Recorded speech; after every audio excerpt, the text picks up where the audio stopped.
I call Moana Maki. Chair, and I do want to respond to some of the extraordinary comments made by the Minister and the Chair in his very animated contribution to the House. And I think, you've really touched a nerve and you're on the right track when you get those kind of speeches from the Honourable Dr Nick Smith. It's kind of like our canary in the coal mine. If Honourable Dr Nick Smith looks like he's going to blow, we're on the right path. And certainly that was the tenor of the response we got from the Minister. Well, the Honourable Dr Nick Smith and the National Party can continue to drink the Kool-Aid if they want and try and convince themselves that we have a competitive electricity market, but they know that that simply is not true. Simply is not true. And I want to concur with the comments made by my colleague David Parker in terms of the announcement of our policy, that I assure you the screaming and the hysteria would have been far worse if we'd held off announcing this policy until after the float than it was announcing it beforehand, so that investors could know exactly what they were going to get at the change of government next year.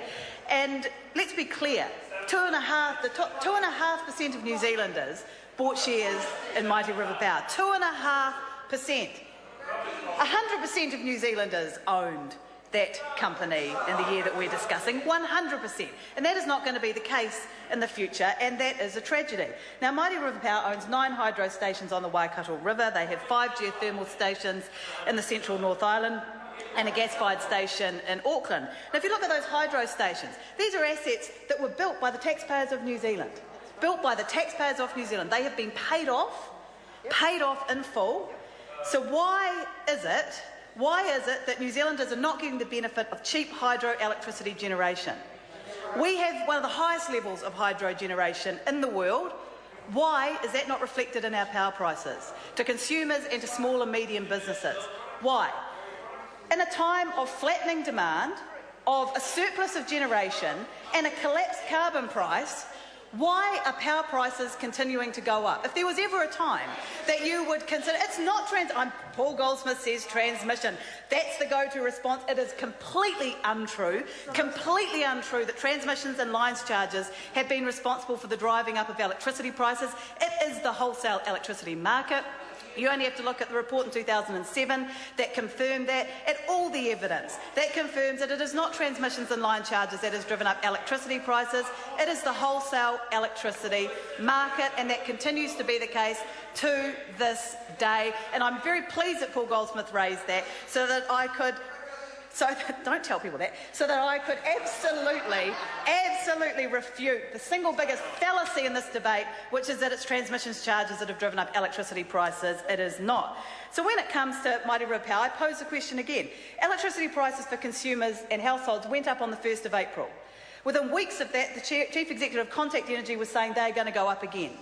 Now, if power prices don't go down when we have flattening demand, a surplus of generation and a collapsed carbon price, when are they ever going to go down? Silence.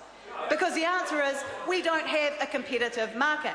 And it's interesting that Chief Executive of Mighty River Power, Doug Heffernan, came out and said it's socialist. Apparently he thinks that a mechanism that will deliver an actual competitive retail market is socialism, and he defends a status quo or communism. No, he actually said socialism. To be fair to him, he said it was socialism.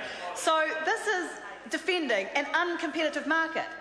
Defending an uncompetitive market, which is what the National Party is doing, which is what the Chief Executive of Mighty River Power decided to do. Well, Labor's policy will deliver real competition and choice in the retail market. We will still have competition in generation. We will still have competition in the retail market. That's what the mechanism will deliver. So this isn't regulating right across the board. This is a system that is used all around the world, in areas where they realise, like the United States of America. Now, does the National Party think the United States of America is communist? Because that's what they're out there telling the people of New Zealand. The United States of America, Mr Hayes, that is where this model is also used, and I don't think any of us would claim that it is. Well, the fact that Dr Nick Smith says no, it's not. This is a wonderful thing about Nick Smith. He just shakes his head and says no to things that are absolutely factually correct, hoping that people will believe him.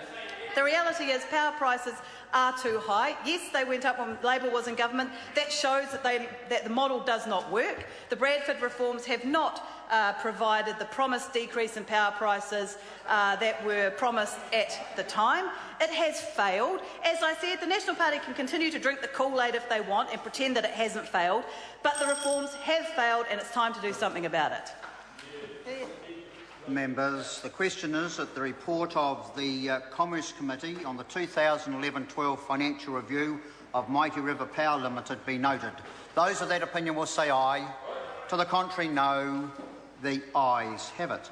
I understand that the next entity members wish to debate is New Zealand Railways Corporation. The question is that the